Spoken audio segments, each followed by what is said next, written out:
আসন্ন ত্রয়োদশ জাতীয় সংসদ নির্বাচনকে ঘিরে সারা দেশের ন্যায় খাগড়াছড়িতেও বইছে ভোটের হাওয়া। অন্যান্য দলের প্রার্থীদের ভোটের মাঠে দেখা না গেলেও খাগড়াছড়িতে বিএনপি ও জামাত প্রচারণার মাঠে এগিয়ে আছে। তারা প্রতিনিয়তই যাচ্ছেন ভোটারদের দ্বারে দ্বারে, খুঁজছেন ভোট আর দিচ্ছেন নানান ধরনের প্রতিশ্রুতি। সাধারণত যে কোনো কিছু আড্ডা চায়ের কাপেই জমে ওঠে। তো আমিও এখন বসে আছি একটি চায়ের আড্ডায়।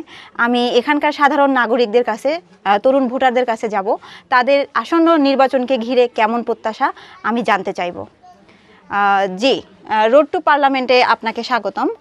আসন্ন ত্রয়োদশ জাতীয় সংসদ নির্বাচনকে ঘিরে আপনার প্রার্থীদের কাছে কেমনটা প্রত্যাশা আমাদেরকে একটু জানাবেন। ধন্যবাদ জানাই ডিবিসি নিউজকে। আসলে হচ্ছে যে আমরা এবার তরুণ যারা রয়েছি, এবার আমরা ভোট দিব, প্রথমবার ভোট দিতে যাচ্ছি। তো আমাদের আশা প্রত্যাশা হচ্ছে যে আমাদের এবার খাগড়াছড়ি অঞ্চলের হচ্ছে যে সম্প্রীতি, তার পাহাড় নদী অনেক কিছু ঘিরেই আমাদের খাগড়াছড়ি জেলা। আমরা আশা করি যে জাতীয় সংসদ নির্বাচন আসছে, আমাদের এখান থেকে যারা জাতীয় সংসদে বসবেন, যিনি জনপ্রতিনিধি, উনি আমাদের শিক্ষার মান উন্নয়নের দিকটা এগিয়ে নেবেন এবং আমাদের খাগড়াছড়িতে বিভিন্নভাবে এখনও বিভিন্ন দুর্গম এলাকায় এখন আমাদের বিভিন্ন পড়াশোনা বলেন, তারপর অনেক কিছু পিছিয়ে রয়েছে। আমরা চাচ্ছি যে যেই জনপ্রতিনিধি আসবে সেগুলো উন্নয়ন করবেন এবং আমাদের খাগড়াছড়িতে আমরা মনে করি একটা বিশ্ববিদ্যালয় প্রয়োজন এবং মেডিকেল কলেজ প্রয়োজন। সেগুলো যারা স্থাপন করবেই আমাদের ভোট, তরুণ যারা রয়েছেন সবার ভোট সেদিকেই যাবে, আমরা এই প্রত্যাশাই রাখি। জি, ধন্যবাদ আপনাকে। আঙ্কেল, আপনার কি প্রত্যাশা এই আসন্ন নির্বাচনকে ঘিরে প্রার্থীদের নিকট থেকে? ধন্যবাদ।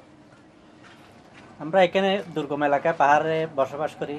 এখানে পাহাড়ি বাঙালি সবাই মিলেমিশে থাকতে চাই এবং এখানে যারা সুন্দর করে এই খাগড়াছড়িকে একটা মডেল খাগড়াছড়ি হিসাবে রূপান্তরিত করবে, ওই রকম লোককে আমরা দেখতে চাই। ধন্যবাদ আপনাকে। আসলে আসন্ন নির্বাচনকে ঘিরে সকলেরই এক এক ধরনের চাওয়া থাকে। তো আমি যাব একজন নারী ভোটারের কাছে। এই নির্বাচনকে ঘিরে তিনি কেমনটা চান এই খাগড়াছড়িকে দেখতে? ধন্যবাদ ডিবিসিকে। খাগড়াছড়ির বাসিন্দা হিসেবে এবং ভোটার হিসেবে প্রার্থীদের নিকট তো যদিও অনেক চাওয়া থাকে, তার মধ্যে অন্যতম চাওয়া হচ্ছে খাগড়াছড়ির যেহেতু পিছিয়ে পড়া এবং বিশেষ করে শিক্ষার মান উন্নয়নের জন্য মেধাবী শিক্ষক নিয়োগের, দুর্নীতিমুক্ত খাগড়াছড়ি জেলা এবং দুর্নীতিমুক্ত বাংলাদেশ, এটাই হচ্ছে আমার প্রত্যাশা। ফলাফল কেমন দেখতে চান আপনি? আসলে ফলাফলটা হচ্ছে কি, আমি যখন শুধু চাইলে তো হবে না, পাওয়ার পরে এই যে পাওয়ার পরে এবং আগের দুটো বিষয় আমি বিচার করতে চাই একজন ভোটার হিসেবে। প্রথম কথা হচ্ছে কি, যারা এখন প্রার্থী হিসেবে আছেন, বিগত সময়ে সমাজসেবা এবং শিক্ষা এবং জনসংযোগ তাদের কেমন অবস্থা সেটাই বিচার করব। সেটাই বিচার করে আমার ভোট, আমি আমার পছন্দ মতো প্রার্থীকে ভোট দেব। ধন্যবাদ। জি, ধন্যবাদ আপনাকে। আচ্ছা, আপনার কেমনটা চাওয়া এই যে নির্বাচন আসতেছে, এই নির্বাচনকে ঘিরে? ধন্যবাদ টিভিকে। আমার প্রত্যাশা হচ্ছে আমাদের এলাকায় এখন রাস্তাঘাট, কালপাট অনেক দুরবস্থা। ওটা যাতে আগামী দিনে যারাই নির্বাচিত হোক, তারা যাতে আমাদের রাস্তাঘাট, কালপাট, ব্রিজ যাতে করে, এটাই আমাদের এলাকাবাসীর প্রত্যাশা। আমরা জানি 2001 সাল হইতে 2006 সাল যখন বিএনপি ক্ষমতায় ছিল, এই যে আমাদের এলাকায় রাস্তাঘাট তখনই হয়েছিল উন্নয়নে, পাহাড়ি বাঙালির একমাত্র উন্নয়ন হয়েছিল ওই সময় 2001 সালে বা 2006 সালে আমরা এই উন্নয়নে ছোঁয়া পেয়েছিলাম পাহাড়ি এলাকায়।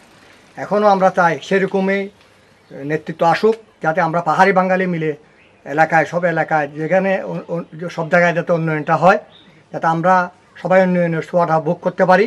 এবং এই যে আমাদের উত্তরগঞ্জ পাড়ায় অনেক ছাত্রছাত্রীরা কষ্ট হয় নৌকা দিয়ে পার হতে, আমাদেরও ব্রিজটা হয়, যাতে আমরা ব্রিজটা করাতে পারি।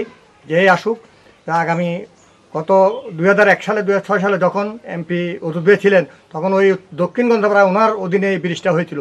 যাতে আগামী দিনে যদি ওনাকে আমাদের পাহাড় এলাকায় যদি ওনাকে নির্বাচিত করে, পাহাড়ি বাঙালি মিলে সবাই মিলে ভোট দিয়ে নির্বাচিত করে, তাহলে আশা করি আমরা উত্তরগঞ্জ পাড়ায় ব্রিজটা আমরা আশা করি ওনার থেকে পাবো, এগুলো আশা করি আমরা। ধন্যবাদ।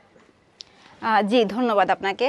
আসলে এই নির্বাচনকে ঘিরে বা যে কোনো কিছুতেই প্রার্থীদের নিকট থেকেই জনগণরা আশা করে যে একটা ভালো শহর পাক, ভালো একটি জেলা পাক। সেভাবে খাগড়াছড়ি জেলাকে এই আসন্ন নির্বাচনে যেই প্রার্থী জয়ী হবে তিনি যেন খাগড়াছড়িকে ভালোভাবে রিপ্রেজেন্ট করতে পারে, এমনটাই প্রত্যাশা সকলকে। খাগড়াছড়ি থেকে এই ছিল সর্বশেষ।